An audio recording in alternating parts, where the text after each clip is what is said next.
Can we talk now? I've been waiting for a super long time. You really are Perry, aren't you? I haven't seen you in so long. How come you're all grown up? Wait, did I somehow travel to the future on accident? Or am I dreaming? What a long dream. Neither. You died, Clervie. That's what happened. You could have at least sugarcoated it a little. Look, she's done speechless. Oh. Okay then. Huh? That's it? You accepted it just like that? Yep. If that's what Perry says happened, then I believe her. Perry wouldn't lie to me. Plus, I don't really need to know why I'm like this. I'm more curious about what happens in the future. If you're a harbinger now, Perry, that means Mother is gone, isn't she? Can you tell me about it? I want to know what happened to her. And to me. You never stopped trying to defy fate. At first, no one believed you. You could only vent your frustrations to the moon. In fact, you often sought comfort in the night sky. You wanted to see the aurora, so one night we promised each other we would go to Snezhnaya to see it together.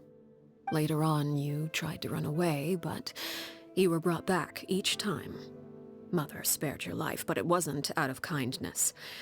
Instead, she decided to make an example of you by slowly torturing you over time.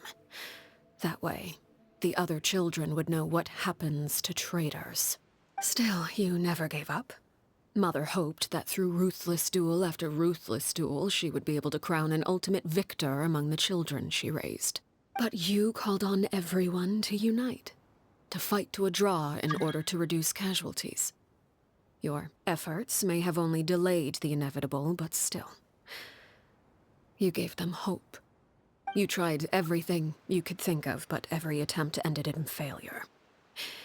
Still, you never turned your sword on Crucibina, and you never turned it on me. On that gloomy day, you told me, "For the last 16 years of my life, I've done everything I can to fight for freedom. But now, I realize that the only freedom I truly possess is the freedom to choose to die." I never imagined I would say something like that. I must have been feeling really worn down. But somehow, I still think I understand. According to Mother's plan, only one of us was going to make it until the end. And I always hoped that person would be you. If I could do it all over again, I still don't think I would make a different choice. Even when I first met you, I knew you'd be able to do what I couldn't. Even now, I'm not sure I truly understand what kind of freedom you were trying to pursue.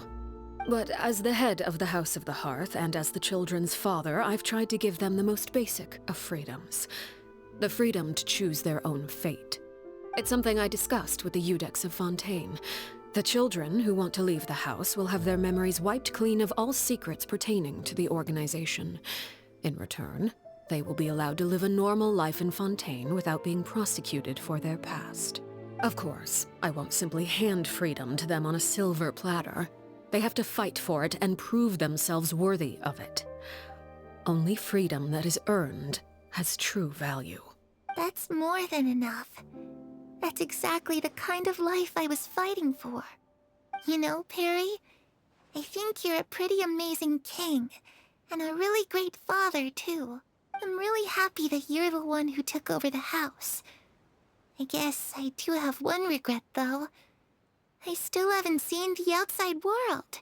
Well, it just so happens that our dear guests over here have been to many nations and traveled to countless places. Perhaps they would be willing to tell you what the outside world is like. Really? Of course! We've traveled all over the place. We've got so many stories, we could probably talk your ears off for 3 days straight. You know, I used to dream of being a bard, playing the lute while singing into the winds of freedom. Even if there was no one there to listen, I would have continued to sing no matter what. Ah, that's where Mora comes from. I never knew that before. If I had some Mora, I would buy 3 new dresses.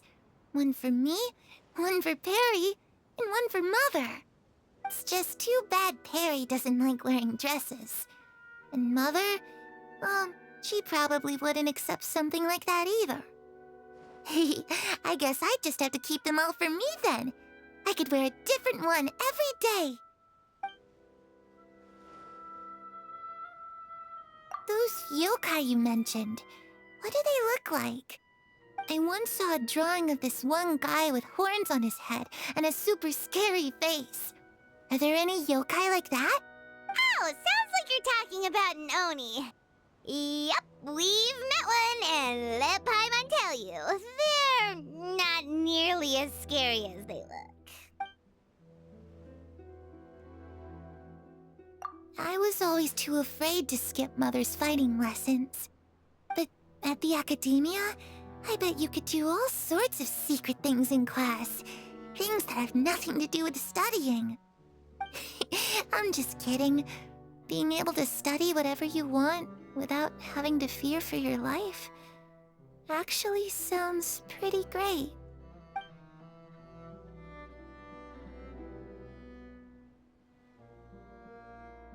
The situation was super dangerous. Lenny and Lynette were accused of committing a crime, and they were going to have to stand trial at the Opera Epicles. Oh no, that must have been hard for all of you. What happened next? Don't worry, we were able to turn the situation around super quickly, all thanks to Detective Paimon, of course. How'd you do that? Come on, tell me. Okay, so it was like this. After the failed magic show, we rushed to the scene and...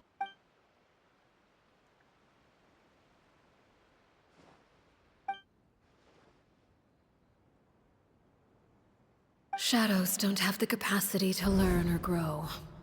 Any new information they encounter is quickly forgotten over time.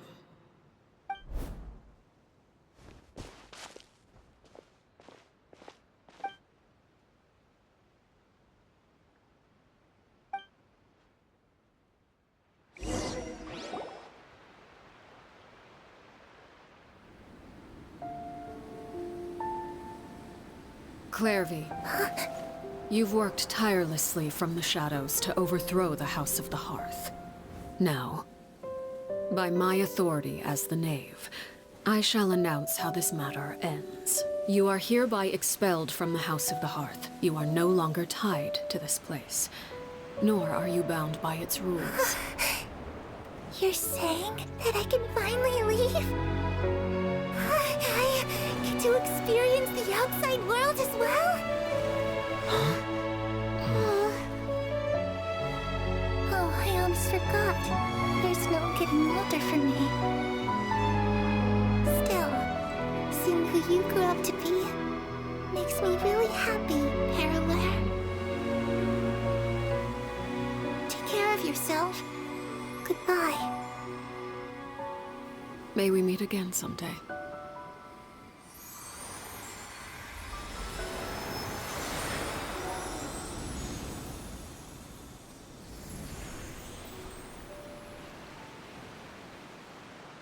Clervie. She left so soon. Paimon didn't even get to finish her story. I also have certain sentiments left unsaid. I wanted to tell her that the aurora I saw in Snezhnaya was just as beautiful as the ones in the pictures. But a shadow's memories reset at dawn. Had we delayed any longer, we wouldn't have had the time to say goodbye. Whatever regrets may linger, let them be lost to the coming of a new day. Father? It's Linny! Linny! Hey, Linny!